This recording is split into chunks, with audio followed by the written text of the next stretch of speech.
Welcome to the European Parliamentary Research Service podcast on upholding human rights in Europe during the COVID-19 pandemic. As governments scramble to protect their populations from COVID-19, many of the personal freedoms and rights we take for granted are being temporarily taken away. Although certain rights enshrined in the European Convention of Human Rights can be suspended in situations of emergency, an extra effort is needed to prevent abuse and protect the most vulnerable. Want to know more? Stay with us.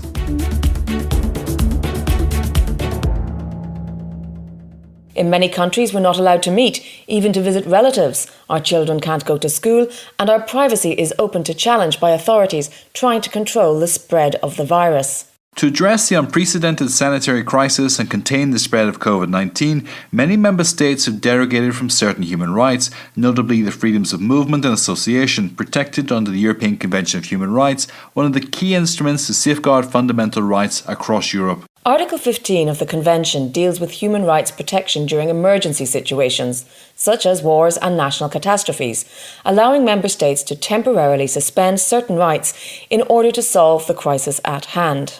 There are, however, clear boundaries, and under no circumstances must derogations serve as a way to circumvent other international norms or as a pretext for limiting freedom of political debate or compromising the values of a democratic society. And there is a list of absolute rights, including the right to life and the prohibition of torture or slavery, which may never be subject to any derogation, even if the world should fall apart. Until now, Article 15 had mainly applied to situations of terrorism or political violence, but the pandemic has put entire countries under lockdown, devastated economies, and threatened the future of millions of people around the world.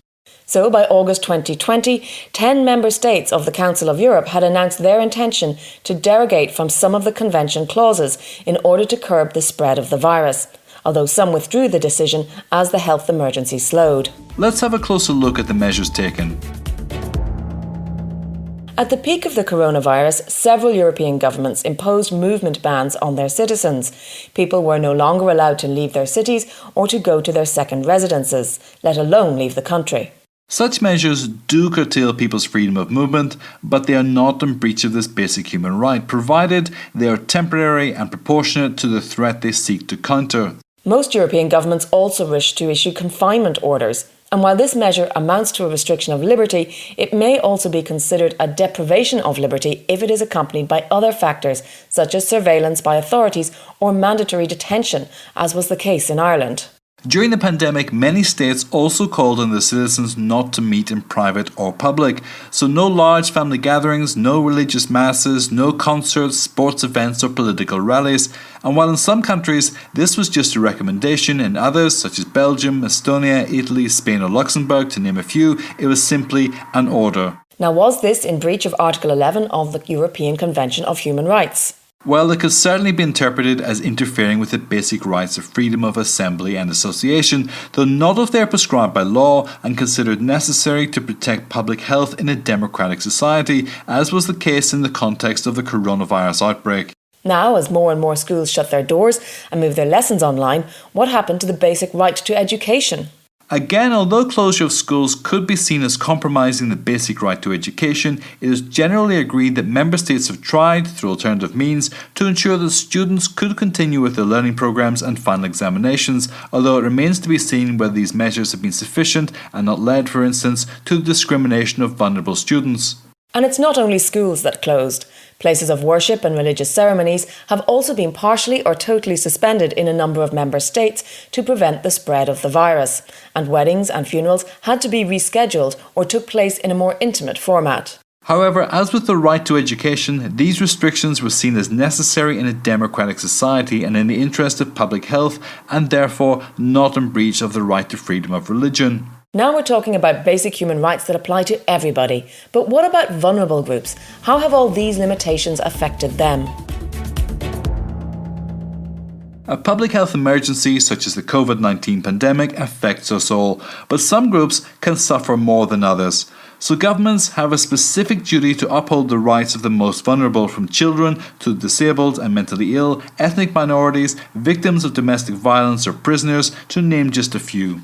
To protect the lives and health of such people and make sure they can enjoy their rights, member states have adopted special measures to prevent the spread of coronavirus in prisons, elderly homes and refugee camps and shelters where people are more at risk of infection. Throughout the pandemic, the European Parliament has voiced its concerns regarding the protection of vulnerable citizens and called on the Commission and the Member States to prioritise aid for these groups. It even transformed one of its buildings in Brussels into a temporary residence for women in a difficult situation. At this point, there's no denying that the public health crisis caused by the coronavirus has evolved into a full-blown economic and social crisis that has highlighted the glaring inequalities and the shortfalls of our health and social protection systems. Now, Member States' recovery strategies and future efforts need to address all these issues, including the discrimination that has made some people more vulnerable to the disease and to the economic and social impact of the response to stop the spread of the virus. The Commission's recovery plan for Europe wants to put the continent back on its feet, creating new jobs and promoting growth again. It has put solidarity and inclusiveness at its heart, but we'll need to check against delivery. And one thing is clear. Human rights continue to apply even when a state declares a state of emergency or a derogation from its human rights obligations. And once the crisis is over, recovery must continue to be guided by those rights. You're listening to the European Parliamentary Research Service podcast.